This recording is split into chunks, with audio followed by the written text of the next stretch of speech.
And welcome back. Yours truly, Anthony Parker Alexander of Keeping It Honest. Of yours truly, Anthony Parker Alexander. And on this program, if you've watched it a couple times, you know we tell a lot of stories. We try to go more in depth in some stories, and if you've heard these stories so much and you're tired of them, we try to put a Parker twist to it.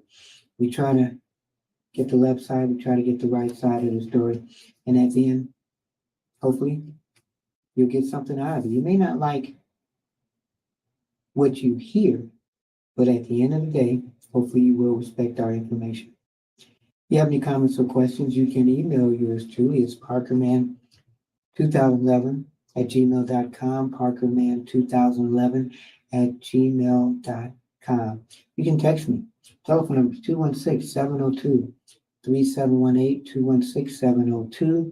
216-702-3718. Go to our Patreon page, our Cash App. You can look under more information, and then you'll be able to see the links for that. Patreon, of course, is a site where people who watch shows and love creativity, they contribute, kind of like a PBS, so sponsorship. So if you like what you see, I know this is low stream. We don't have the Fox CNN stuff, but our information is usually just as good as sometimes before those stations that you watch. Again, hit the like button, tell your friend, and subscribe. So breaking news. This is interesting. But first, this is part 2 of our show that we did.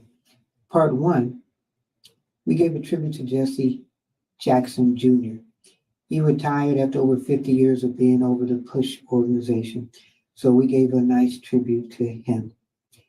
There's this poem that Donald Trump does at the rallies. I just happened to see it not too long ago. And it's called a snake poem. So we did that poem, talked about it. Speaking of talk about what people are talking about, hopefully they're almost tired of it. I know I am. Carlee Russell. When we did part 1, she was missing. Part 2, she's found. Part 1, myself, like everybody else, we were praying for her. So we didn't want to say anything that it was a hoax. Part 2, we're going to say it was a hoax. The clones of Carlee Russell, the kidnapped clones before her. There was Sherry Panini, and we talked about her a little bit and gave the background on her, and Twana Brawley. She was one of, not the first one, but she was one back in the 80s that really, if you thought, man, that Carlee started a lot, wait till you finish the story of Twana. We talked about it in part 1, but we're going to continue and finish that story on this episode. Speaking of, we're also going to talk about Tupac, one of my favorite rappers of all time. And you know, of course, the investigation is open again. And speaking of investigation, you ever got stopped by the cops and went to jail? How many people? Raise your hand. Well, how often have you been read the Remand rights? And you probably know the rights because you've watched Law and Order and all that. We're going to give you the origins of the Miranda rights. So stay tuned for that. So breaking news. Here we go. Again, we keep it simple, keep it honest, we keep it real. This topic, I'm only going to talk about once because I didn't want to touch it. But I said to myself, after I saw the news break, I said, I've got to say one thing. Because one, I was a single dad that raised 3 kids. So, of course, I respect what being a father is all about. And Joe Biden, his wife, and Hunter, the president and the vice president or president's wife, they are finally acknowledging this little girl. And it has taken a long time. So this is interesting because the girl's name is Navy. And so they put out a press release, the Bidens. And it says, our son Hunter and Navy's mother, London, are working together to foster a relationship that is in the best interest of their daughter, preserving her privacy as much as possibly going forward. The statement went on to add, this is not a political issue, it's a family matter. Now you wonder, people have been saying for the longest that President Joe Biden has not acknowledged his seventh granddaughter. I haven't really been keeping up with that because that really, I guess, doesn't matter to me, but I'll tell you now why it does, because they put it out there. Jill and I only want what is best for all of our grandchildren, including Navy. So the statement now that they're making accounts to the Biden's first acknowledgement of their seventh grandchild, a matter that has grown politically sensitive in recent months as Hunter Biden's legal predicaments continue to enter the spotlight. So the mother, London Roberts, she's an Arkansas woman. She gave birth to a girl and claimed Hunter Biden as a father in 2019. So he denied it. But after a DNA test confirmed that he was the father, he eventually agreed to pay in 2020 $20,000 a month in child support. So that's going to amount to over $200,000 a year. So is that a lot? Some people may say it is.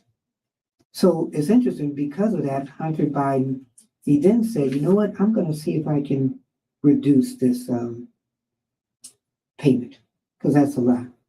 So last month they settled the child support case. And get this. So the deal is, I still don't know if they're getting $20,000, but to his daughter, he's given her his paintings. Wow. And some people say his paintings are paint by numbers. So she can either keep some of the paintings of her choosing or keep the money from any sales of those paintings. And again, maybe I didn't tell you she's a 4-year-old kid. So if she's trying to sell her dad's paint by numbers pictures, maybe her paintings may be better than his. I don't know. So London Roberts is also dropping her bid to change the girl's last name to Biden, according to the court ruling. So you wonder, was she paid and did the Biden family say, look, we'll give you a lot of money if you just stop pushing to get your daughter the last name of Biden? So in court filings in April, Roberts said Hunter Biden, now listen to this, has never seen or contacted his 4-year-old daughter. Wow. And that he's estranged from his daughter. A source familiar with that situation pointed to the legal proceedings for remaining why he was keeping away from her.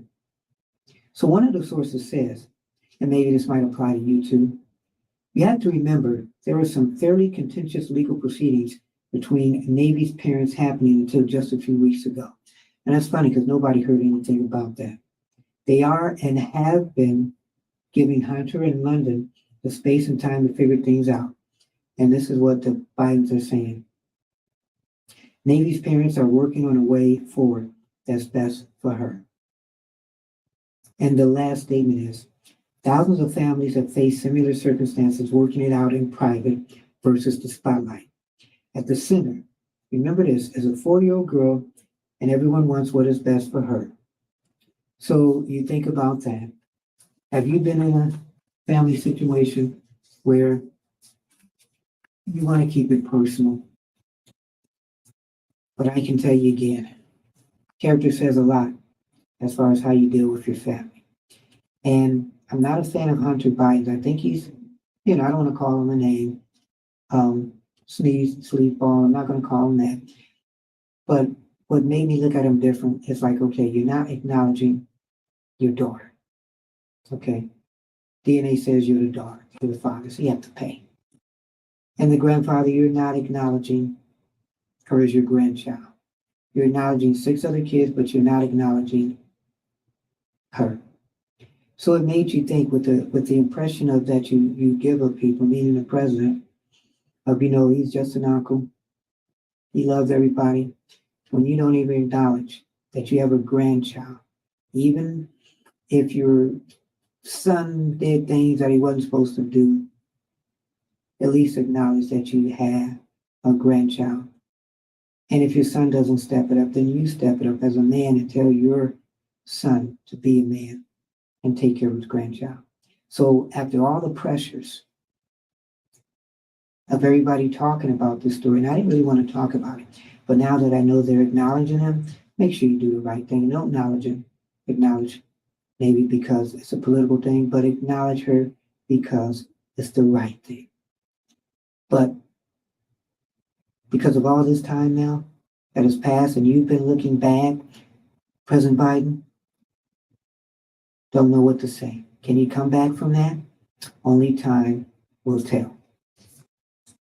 Yours truly, breaking news. Keeping it honest, keeping it simple, keeping it real. We're talking about the Bidens. So now, here's another breaking story, breaking news. All I got to do now, show you this. Put this on. Hopefully you can hear me. I think I got it one backwards. Haven't done it in a while. Is this the return of the mask? Well, some people across the country, they're seeing spikes. And it's not as many spikes as it was over the past couple of years. But I want you to look at that picture and think of this, okay? Because they say COVID has never left, and we ought to remind ourselves that it's still out there.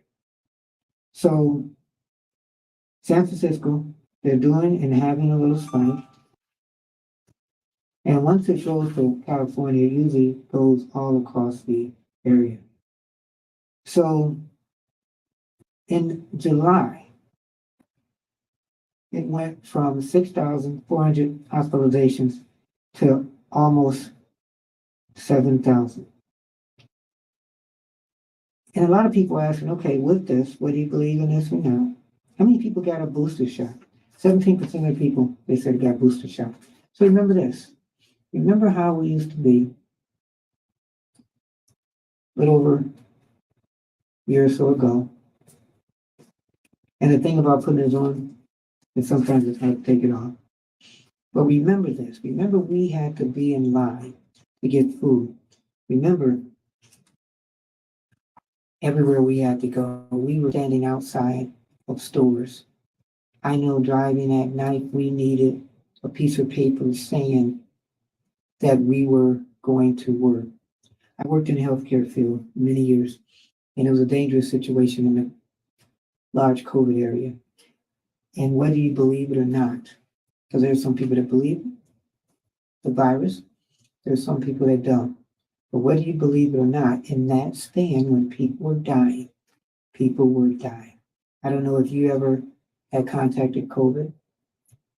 I don't think I did, but I knew a lot of people that had, and I've known people who were married and their spouse died.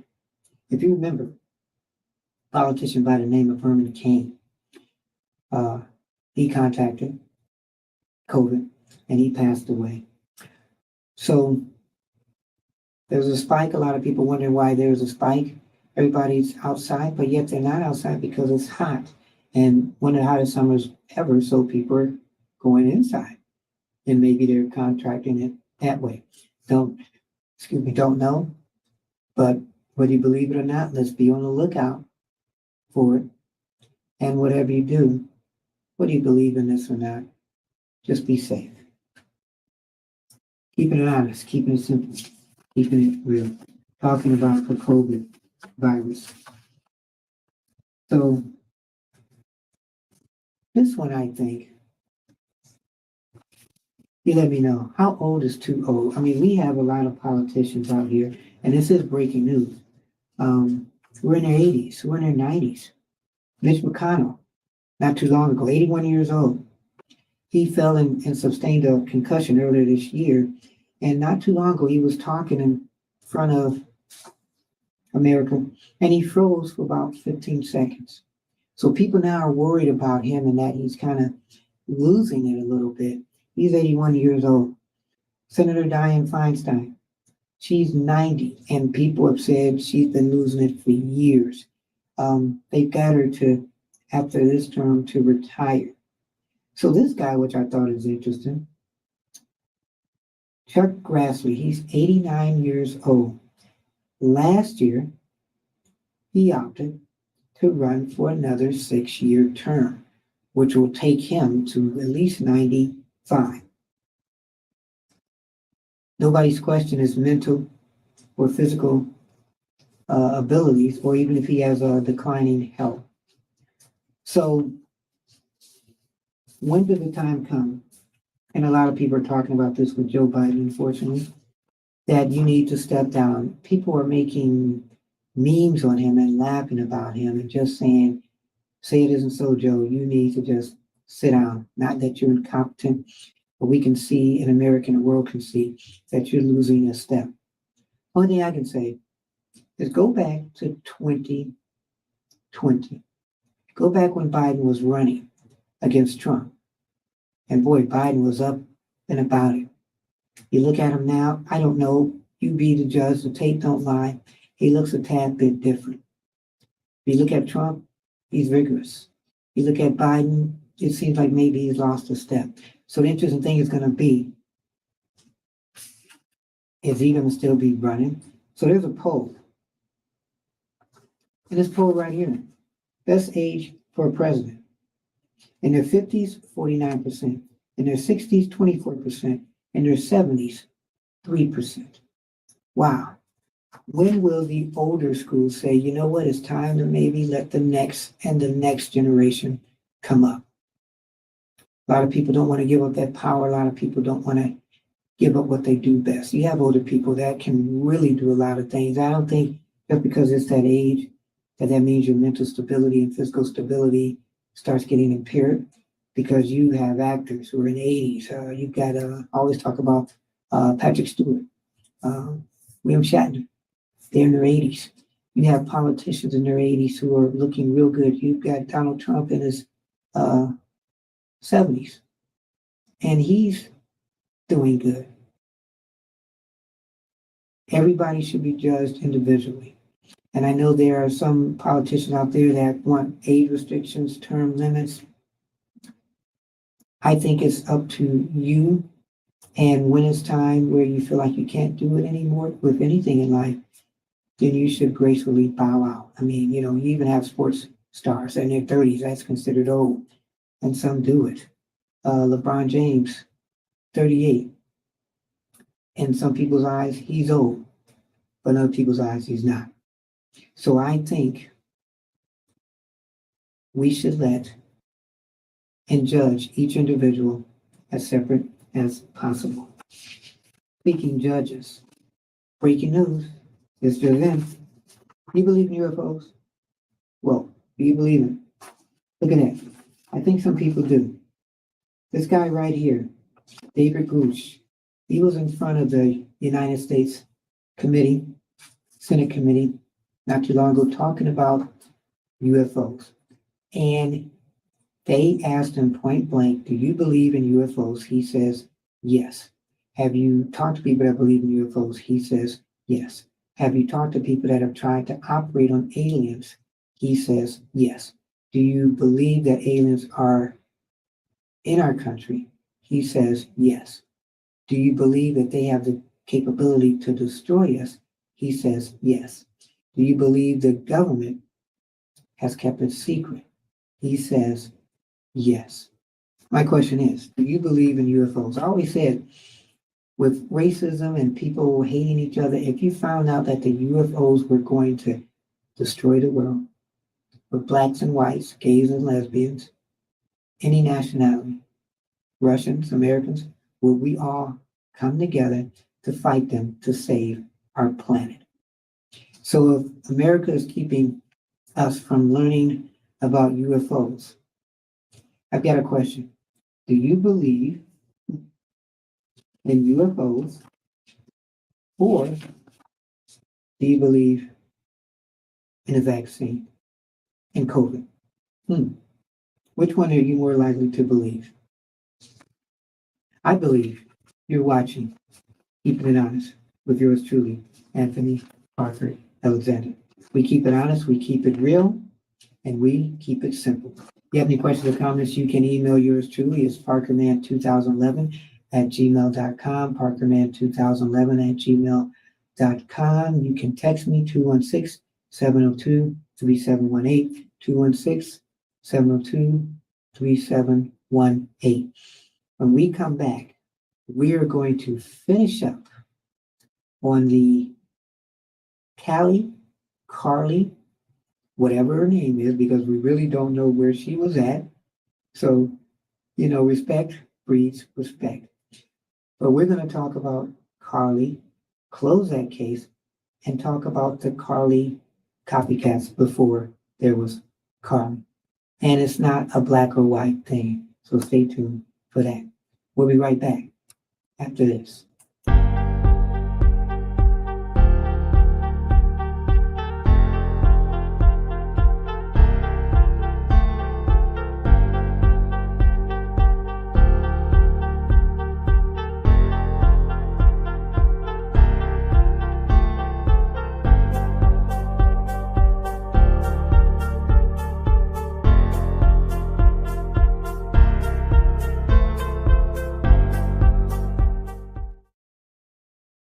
And welcome back again. Yours truly, Anthony Parker of Keeping It Honest. We are back. We have talked about a bunch of stuff in our opening monologue, so we hope you enjoyed it. Remember these, okay? Because you might be needing them again for the editorial. And if not, then like I said, you know how to contact me. So we keep it simple, keep it real, keep it honest. So we were talking about last week, or the last time we did the show, we talked about Carlee Russell. And when we did part one, she was this right there. That's Carlee Russell. Wow, I wonder where she's at. Huh. Did she get kidnapped? Was there a baby? Wow. So that was a nice picture back then. Here's her picture now. That is her mugshot, not a bad looking mugshot. She's like, hey, suckers. We all fell for it. And why do we fall for it? Because it was a person that was missing. We found out how much people care.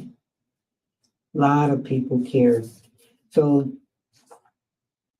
she had 2 charges. And she's been charged for falsely reporting an incident and falsely reporting to law enforcement. And if she's convicted of those charges, she gets 1 year maximum, at least for both charges, and up to $6,000 in fines. So you wonder, is that enough for somebody who lied like that? Been watching streaming and also other multimedia services, and a lot of people think, well, you know what? Either Carlee deserves more or she deserves less. Some people say, well, she's African American, she's making African American women look bad. I don't think so. Some people say that she's making it harder where people won't believe people who were kidnapped. I say it's an individual case. And we can't, like I said, look at it as a black or white case, but sometimes we tend to do that. So I'm gonna try to clear some of that up. So when people do go running, and I saw this and I thought this was interesting, Abduction 101 for Dummies. What made Carlee do what she did? She said she acted alone, so I give her credit for not wanting to give anybody up. But really, did she do everything on her own? I don't know. The smartest thing that she did do, which is fair and unfair, when she was missing, everybody was looking for her. When she came back, she got an attorney. So she doesn't ever have to say anything because she's got her attorney to say it for her. And I think because she also has this picture where life is good, a lot of people really, as much as they cared for her, they're probably against her now. But in the long run, she came home. And if she does have a mental health illness, we pray that that gets taken care of. So that's Carlee. And a lot of people say, well, you know what? How many other cases out there have there been like that? In the part one episode, we talked about Sherry Papino. So real quick, Carlee, let me go back. Russell, 25 years old, missing for 2 days. She has 2 felonies. It could be 1 year in jail for labor. And supposedly she was kidnapped by a trucker, a lady, and a little baby. So we have to include that baby. So Sherry Papino, we talked about before, she was 40 years old. She was missing for 3 weeks. This is in November 2016. And she had 2 children. So she spent 18 months in jail. And she had to pay $309,000 restitution. And the judge pretty much was saying, I don't even know how you're going to pay that. So throughout the 3 weeks, she was with her boyfriend, ex-boyfriend, and he branded her and beat her and a bunch of crazy stuff. But she did tell the police she apologized for that. And so that was only a couple years ago. And now we're going to go back to Tawana Brawley. She was 15 years old. She was missing for 4 days in November of 1987. And she accused a police officer and a prosecutor, attorney, and 2 others for kidnapping her. And she didn't go to jail. So now let's go to this story. And we've done a little bit about this on the last episode. But here you go, right here. That's her 15. And that's Howard Sharpton. So the story again goes like this, a recap.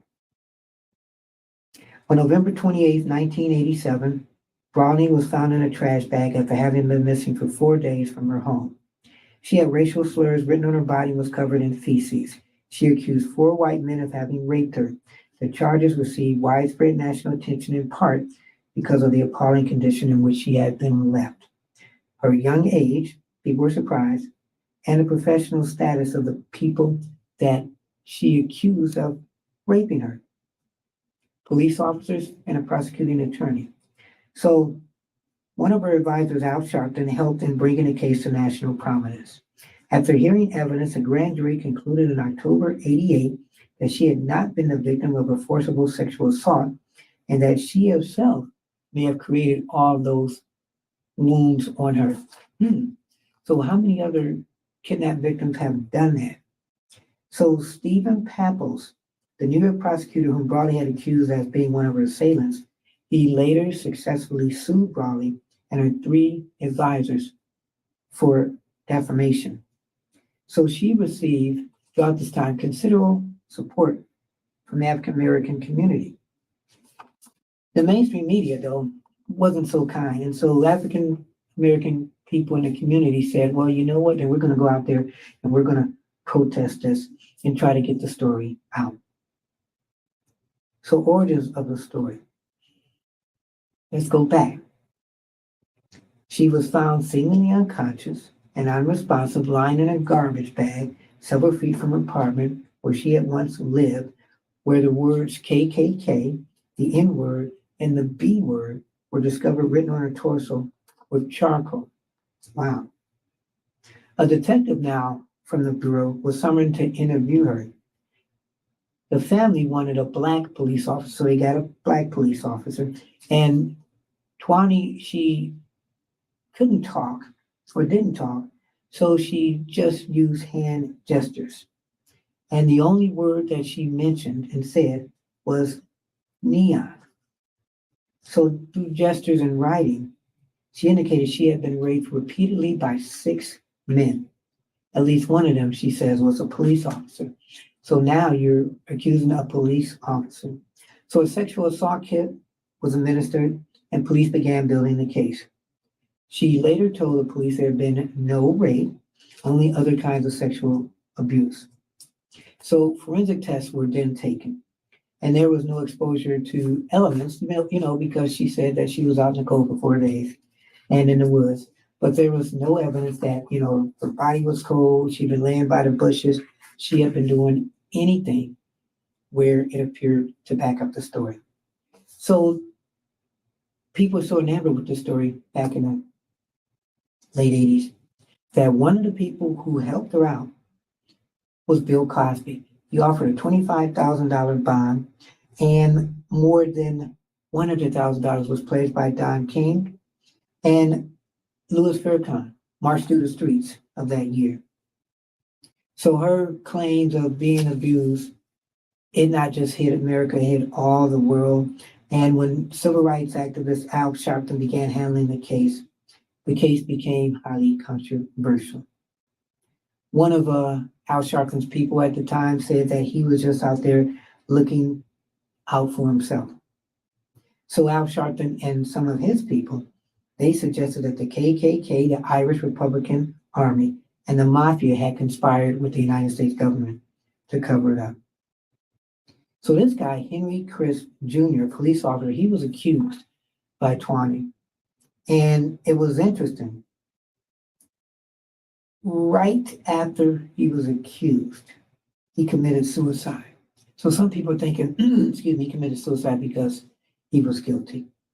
Other people said because of his suicide note, he killed himself because his girlfriend ended their relationship shortly before his death, and because he was upset that he couldn't become a state trooper. So the mainstream media, which was interesting, they still covered the case, but in the Black community, it didn't appear that they covered the case in the right way. So the Black community, what they did with Tawny, she was left in the custody of her mother, stepfather, and advisors, rather than being given protection by the state. So there's this law, and the state law provides that if a child appears to have been sexually molested, then the Child Protection Agency takes the child if they're under 16. So Tawny was 15 at the time, and if that had been done early on, they feel that they would have found more evidence of a possible rape or not a rape. So Sharpton's former aide said again that Sharpton was just looking out for himself. So as the trial went on and they found out that she lied, she hadn't been abducted, she hadn't been raped or sodomized. And this report concludes that the allegations against the one guy, Puganis, were false. And they had over 250 exhibits to, look at and recorded more than 6,000 pages of testimony. So like I said, there was no cause that she had been out in the cold.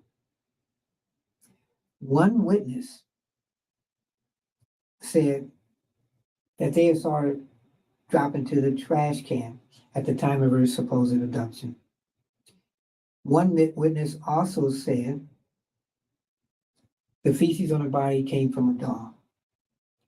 So Brownie never testified, despite a subpoena telling her to. So we never got her side of the story.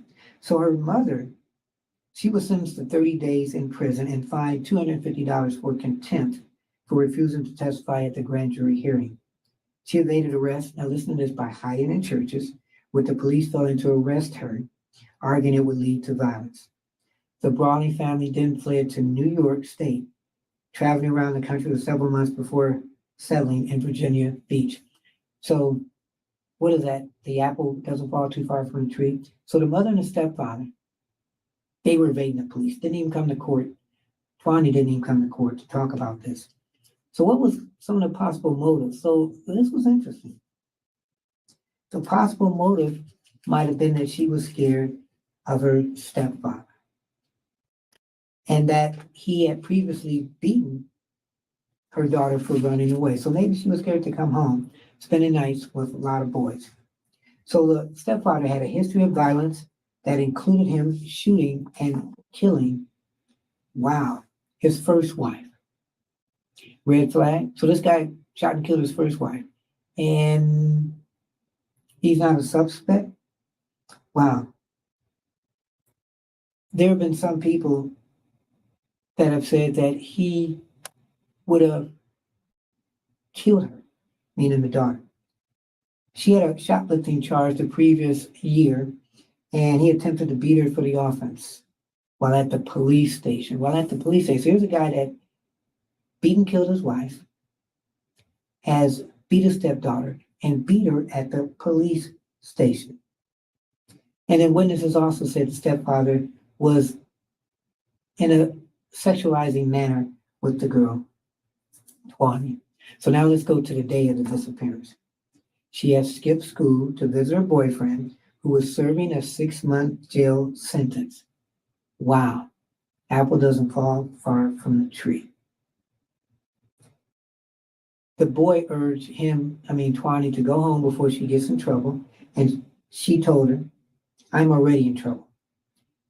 She described how angry he was over a previous incident of her staying out late. Neighbors also talked about this guy and just heard, period. Character witnesses, the neighbors said Tawny's mother and stepfather were bad influences. And some people said to this day the reason that she didn't come home and she made up that big story was because of her family. So she was made to pay money to the person that she accused for garners damages of $185,000 because she accused this lawyer of raping her. So she didn't do any jail time. And to this day, years later, the family still feels that they should look into the story. The family still feels that this rape happened. How can we make this up and take down the state of New York? We're just regular people, says Glenda Brawley. We should be millionaires. Wow. So Brawley now, she's changed her name and she works as a nurse. New York owes my daughter, the mother says. They owe her the truth. Wow. So that's the story of Tawny Brawley. And that is, of course, Al Sharpton right here. And Al Sharpton right there. And Al Sharpton also had to pay the attorney. Some people helped him out. And some people said over the years, this is what Al Sharpton will always be remembered about the Tawny Brawley case. And that was decades ago. So again, we talked about Callie Russell, Sherry Papini, and Tawny Brawley. Wow. People saying too, if Carlee has to go or pay some money, just have her pay a fine, $600,000 or whatever it is, and do labor. Don't, hurt her even more. Did she really hurt anybody? Sherry went to jail. Her thing, she was gone for 3 weeks. Carlee was gone for 2 days. It's embarrassing. She lost her job, lost her boyfriend, lost a lot of trust, damaged people as far as images of African American women, and made everybody look bad. But the good thing is that people still do care. That's really the good thing. That's what you like to see. So, speaking of seeing, you are watching Keeping It Real with yours truly, Anthony Parker. We keep it simple, we keep it honest, and we keep it real. If you have any questions or comments, you can email yours truly, my mic keeps falling, at parkerman2011 at gmail.com, parkerman2011 at gmail.com. You can give me a call as I reach for my phone here. At telephone number 216-702-3718, 216-702-3718. So it is interesting because as I was watching the news not too long ago, I am tired, and I know you probably are too, of all the scandals. You got the Trump scandal, you got the Hunter Biden scandal, you got the Joe Biden scandal. You've got so many scandals taking place there politically it could come down to where the president and the former president may both wind up in jail because of scandals. So you hear me talk about Joe Biden a lot and Hunter Biden. And I do talk about Donald Trump. I'm gonna be fair, I'm gonna talk about all of them. The Bidens and the Trumps.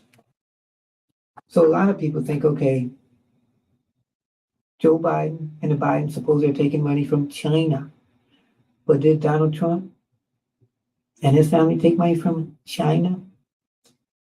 Are the Democrats and Republicans going after each other at the same time? Yes, they are. And which ones is worse? So let's talk about their scandals. Let's compare the scandals.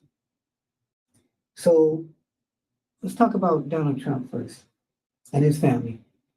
While in office, former President Trump remained connected to the Trump Organization, even as he passed control of the company to his two sons, Donald Trump Jr. and Eric Trump. And let's see how much of this sounds like the Biden family. Though Trump's team said the business would not enter any new overseas deals during his term, his family members continued to engage in business abroad. Meanwhile, Trump's daughter Ivanka and her husband Jared Kushner continued to pursue financial interests in foreign countries. And do you remember when, we talk about how Hunter's hanging around, Donald Trump had his whole family around too? There's more. We're going to look at everything, said some of the senators and politicians when they were talking about dealing with the Trump family and also the Biden family. We're looking at business deals. We're looking at what they're not doing and what they're doing. I'm not saying I agree with what he did or not, but I actually know what his businesses are. What are the Bidens? That's what everybody's asking. So Donald Trump Jr., when Donald Trump defeated Hillary Clinton in the 2016 presidential election, he said he would leave his real estate business, if you remember this, the Trump Organization, to be run by others, primarily his sons. Throughout his 4 years in office, Trump's continued connection to the Trump Organization drew outrage and scrutiny from Democrats and ethnic watchdogs. If you remember too, when he did his golf course and he would have some of the major politicians across the world when they came to America to meet with him at the White House, he also had them meet and play golf with him. Isn't that interesting? Conflict of interest. While his father was in office, Trump Jr. traveled to Asia to promote the Trump Organization projects. On a business trip to India in 2018, he appeared with Indian Prime Minister and he flirted with giving a policy speech, but he ultimately decided not to, as his father faced criticism about conflict of interest. Another one. On his trip to Indonesia in 2019 to talk two planned Trump-branded luxury resorts, Trump Jr. defended his continued involvement in the family business amid allegations of conflicts of interest. A year before, the conglomerate of his business partner had announced it was receiving $500 million from an arm of the Chinese government to build a theme park. Again, China. Even before his father was elected president, let's go back a little bit. Donald Trump Jr. was a focus of controversy for his decision to take part in an infamous meeting with a Russian lawyer in Trump Towers. And I remember he said this was just to sit there to get some information on Hillary Clinton. But the special counsel said, well, you can't do that because you cannot get another government involved with any political endeavors that you're doing. And so he said, Donald Trump, I didn't know. So he kind of got off. Eric Trump. So Eric Trump, the brother, which everybody makes fun of, he served alongside his brother in the Trump Organization while his father was in office. Allegations about Hunter Biden surfaced in 2019. Eric Trump said his family got out of all international business. So Eric said, hey, you know what? Hunter's getting in trouble. I'm out. And again, Ivanka Trump. She was all over the place. She was an advisor to the president during his father's administration, yet she continued to own her clothing brand for a year and a half while serving in the White House before she shut it down. The company depended on a foreign workforce, with production done in countries like China and Indonesia. So the decision came for her to shut it down after she received several trademarks for businesses in China. So she got wise and said, you know what, conflict of interest, I'm shutting it down. Now here's one guy, kind of like Hunter. What experience does he have? Jared Kushner. Like his wife, he served as a senior advisor to Donald Trump. He was a son-in-law. He was involved in the administration's foreign policy in the Middle East, befriending the Crown Prince of Saudi Arabia. Wow. But afterwards, he was also involved, this is interesting, in a region during this period where his real estate company got over $30 million. And his sister promoted her family's New Jersey building while in Beijing. And even after, again, out of office, Jared still got involved with some things. And some people said the reason he was able to do it was because of the family in-law name. So he still met with some people. And to this day, we don't know whether he's still doing things because of the Donald Trump name. But what really experience did he have to work across the world? Kind of like Joe Biden's son, Hunter. So he's worked as a lawyer, a lobbyist, and an investor. His business connections and history of drug addiction are up to committee investigations. Because my thing is, you're involved with all these committees over the years and making a lot of money, but you're still involved with drugs. And how much of the drug film and your addiction played a part in any of the connections, business connections that you were involved in? I'm just saying, keeping it honest, keeping it simple, keeping it real. So yeah, look at the Donald Trump controversies and see how much of it goes hand in hand with the Biden controversies. And what's controversial? Wow. Tupac. Investigation open. Man, after how many years? Geez, he was shot and killed in 1996. And then one of my favorite all-time rappers. Look at this. He was hardcore, but he got a Hollywood Walk of Fame star. Man, Tupac. Years later, they're investigating his death again. 27 years later, he died in 1996 through a drive-by. And now they raided a house, and the house that they raided supposedly is the uncle of supposedly the person that might have killed him.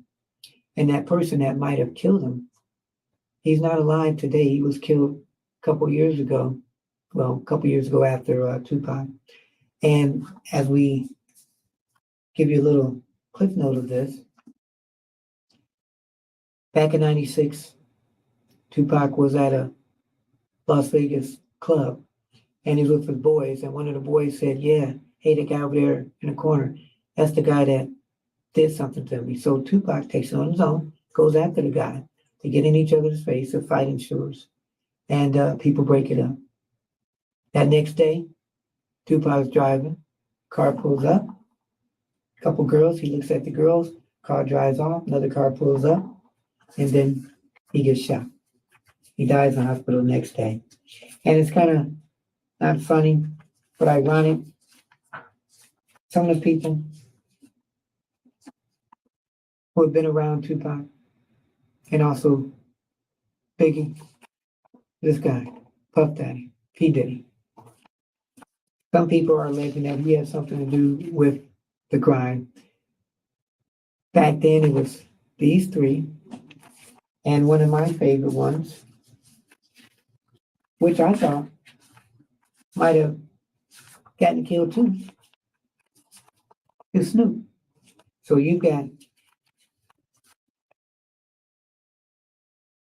Tupac, Biggie, Puff Daddy. Puff Daddy was all over the place in the 90s. He was the biggest producer, always involved in everything. Every time you saw a video, you saw him in the video. Check it out from the 90s. These two, Tupac, DMX, two of my favorite rappers. Puff Daddy still around, Snoop Dogg still around. East Coast, West Coast rappers. We're gonna do a show on that too. But after Tupac got killed, people thought the next person to get killed was Snoop Dogg. Snoop Dogg reinvented himself, and now he's with Martha Stewart, still getting, high. That's the one consistent thing, still making music. But the rappers today, way more sensitive than what they were back then. So people are saying that when they raided this house, they automatically took computers, they took anything and everything. But it makes you think 27 years ago, yeah, they had old computers. Do you think they still have those same computers? So when they went into the guy's house, excuse me, he's related to the guy that supposedly killed Tupac. What a waste. I think today Tupac would be kind of like a business person. He would own his business label and everything. And back then, some people said this guy right here, Suge Knight, producer, one of the scariest men out there ever. Supposedly he would threaten you. And if you tried to do anything, he would scare you, really. Back then, 90s, rap music was so much different than it is now. The legends, you have Ice-T, you have Ice Cube, who's going through some controversial stuff. What a way, man, to go. The legacy of Tupac. So we're keeping it honest, keeping it real. And if you have any questions or comments, you can, of course, get in contact with yours truly, Anthony Parker Alexander. And one of my last stories that I want to do, and this one, as I go through all my paperwork, how many of you out here, as I can see, how many of you out here have ever had or been stopped by the police? If you've been stopped by the police, raise your hand. Yours truly, stopped by the police. Not a good thing, not a fun thing. So, this story I'm going to give you now.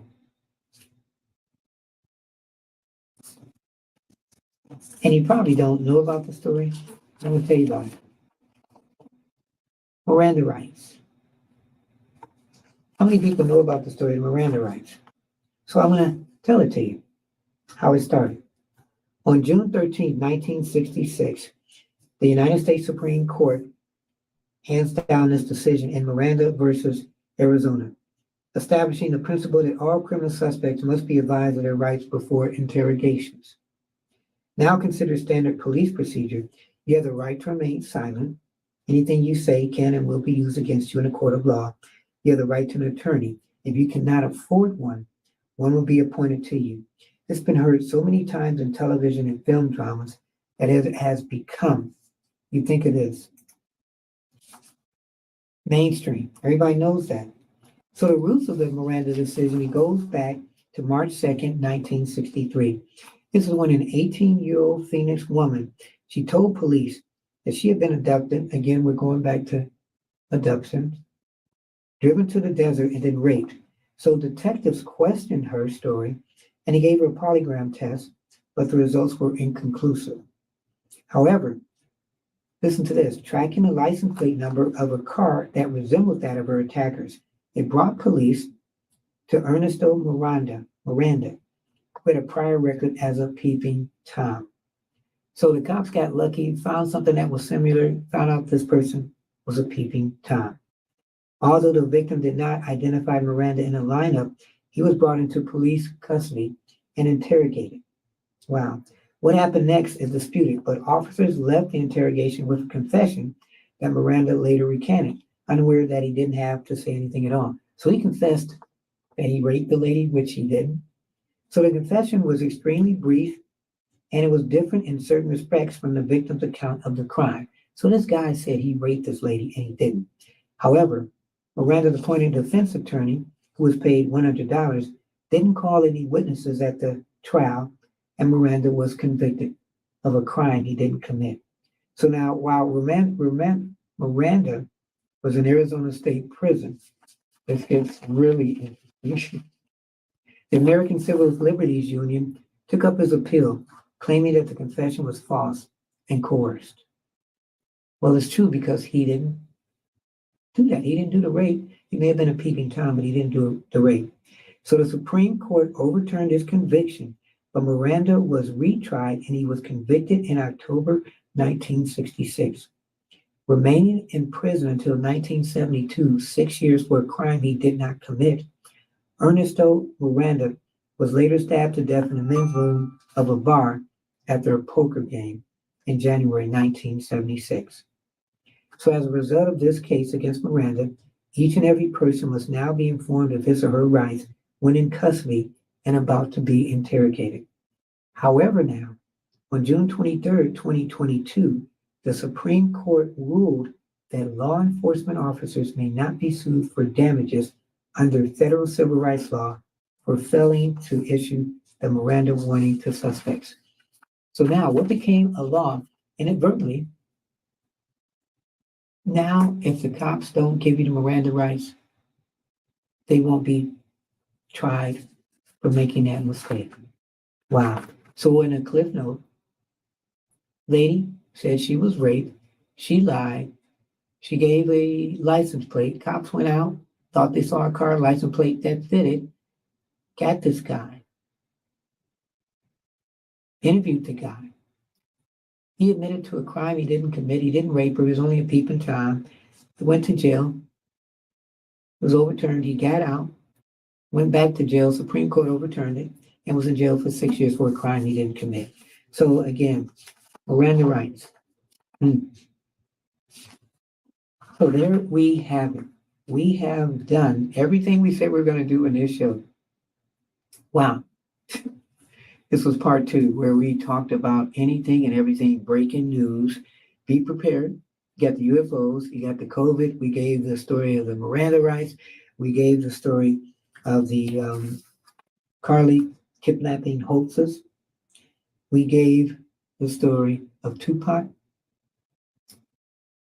And hopefully we've entertained and you've enjoyed it and learned something at the end of the day.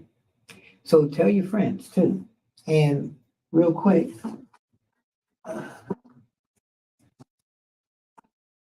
23 and Us, we thank you for supporting our show. We thank you for, going and getting our products and everything. 23 and Us, we have a clothing line. And what it is, you get online, type in 23andus.net like this. And all we ask, because we have hoodies, we have anything and everything, jogging pants, hats, book bags. All we ask that when you buy the product and you get it home, when you open up the box or package, film yourself doing it and say, hey, my name is so-and-so, and I am a part of the 23 and Us family. That's all that we want. We want you to become part of our family because it's all about family. As they say, questions or comments, email me, parkerman2011@gmail.com, parkerman2011@gmail.com. You can text me, 216-702-3718, 216-702-3718. And I want to give you the quote, something to think about. The greatest glory in living lies not in never failing, but in rising every time that we fall. Nelson Mandela. I gave you that one before, and I like this one. Don't wait. The time will never be just right. That's Napoleon Hill. Napoleon Hill. And my last one, because this one I really feel is the hardest question of the day. I want you to think about this till next week we meet again. Karma. What is karma to you? Is it simply about justice, or do you see it as a deeply personal force that teaches us what we need to learn? Again, karma. What is it to you? Is it simply about justice, or do you see it as a deeply personal force that teaches us what we need to live? What we need to learn. I don't believe in coincidences. I believe in karma in a spiritual light, because if you do something wrong to somebody, I always feel it's going to come back to you. You don't even have to do anything. You don't even have to go after them. You may be mad, but that karma will unfortunately come back. You can even use that for good. You do something good, you're not thinking, you just do good, that good karma will come back to you too. So if you have a choice between bad karma and good karma, I say go good karma. So don't forget to get online, Cash App, Patreon, hit the like, subscribe button, tell your friends, help us grow. We're trying to show you that, we're putting a lot into this. We thank you. We have some good shows coming up. We have, or you may have seen it already, somebody running for president on our show, which is good. We've done a show about fathers where we saluted fathers. We're going to do something about poverty, how hard it hits. We do long form shows. We do short form shows. If you have any ideas, let me know. What would you like to see addressed? If there's something that you see in other things and hear about and say, wow, nobody will talk about that, give me information and we will talk about it. Let us continue to grow, because if it wasn't for you guys, we would not be doing this. So I thank you for that. So in closing, keep your head up, never look down, always believe in yourself. I'm Anthony Parker Alexander, keeping it honest. God bless.